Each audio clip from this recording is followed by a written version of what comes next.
I think Dario made a good call. Obviously, once we got James Jakes come out in the pits in front of us and slowed our pace down probably about 0.8 of a second a lap.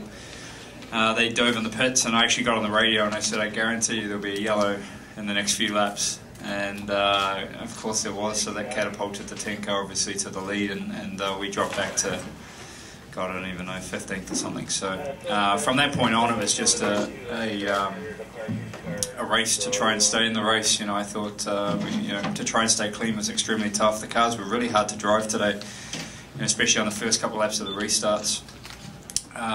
You know, everybody was sliding everywhere, and then we kind of just got onto a roll there where it was a restart after restart after restart, especially towards the end. So, you know, yellows breed yellows, and that was definitely the case today. You know, I think we had a good car. I think we had a car to win. Track position was definitely key. You know, when it came down to the end, it was not so bad to pass some of the guys back in the pack, but once you get to the front and obviously try and pass the ones that are quick, you know, that's definitely more difficult. So, you know, Rahal was being a pain in the ass, you know, with about 10 laps to go as well. So I think he got his just deserves there at the end. And obviously, you know, not a bad day for Team Target, obviously a 1-2. Thank you. Ryan, finished third, your best finish of the season. What are your thoughts on today's performance? It was just a crazy race. I don't even know when I sustained wing damage there.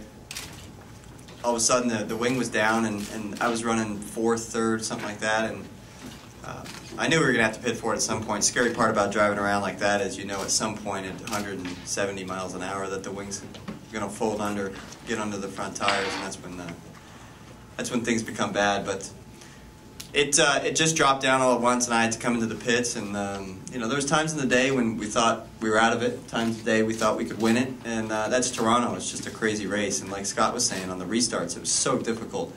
You could warm your tires to no end, and it didn't matter. It was still, you were sliding all around, almost losing the car at every corner. It was some crazy racing out there, that's for sure. Well, ladies and gentlemen, let's open the floor for questions. So we'll start with just your name and affiliation. Bruce Martin, SI.com. Do you think after today, what happened with Will, now this has really been a pretty big boost for you to now put some distance on him? Yeah, it definitely helps. I don't even know. It's probably about 30 points or something now away from him, or maybe in the 20s even. So, you know, that's a good gain, obviously, on a track where, you know, he should do well and maybe even, you know, make the gap a little larger. You know, he definitely took a big hit today. You know, that's, as Ryan said, you know, Toronto is just so frustrating. You can go, you know, to the front, to the back. You know, you never really know where you're at here, and it can turn around real quickly. So, yeah, it's a big blow to them today. Obviously, the gap now for Dario is like 50 points in the lead, so it's you know, they got a lot to get back now.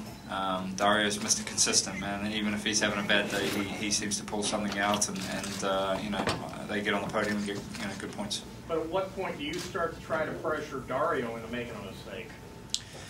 No, you know, we have always raced clean together. You know, it's like at the end, I think, you know, I could have probably, on the first lap of the restart, could have probably slid it in there in turn 3, but, you know, I know Chip and a lot of Target folks were here today, and that probably wouldn't have been the smartest thing to do, so kept it clean, and obviously we're in a championship battle now, and you know, he hasn't had any bad luck, so maybe some will come. I'm not going to wish it upon them, but that's definitely what we'd need to try and make you know, a good run at the championship.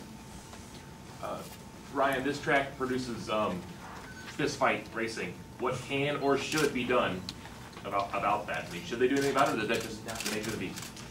Well, the double file restarts were nuts, and it was like a free for all. You know, you have that tight turn 1. That's really just slick as glass on a restart. So everybody's sliding through there, trying not to hit the wall, and then you get through turn 2 and your rear end steps out. Then you have this long 6-gear straight where everybody gets a draft on each other, and you got to shut it down to first gear. So it's primed for just no holds barred racing, just absolute kind of messy racing like we had today, which was you can go for a pass, and at Toronto, 7 times out of 10 there'll be contact on a restart, and that's what we saw. I was lucky to keep the wheels on it and everything on the restarts, and you know, the Target guys were really quick, and once they got out front, they were gone. But that's the thing about Toronto, right? It's bumpy, it's messy, it makes for some good racing. Unfortunately, we were under yellow a little too long today, but it makes for some good racing. It was hard work in the car, really hard work.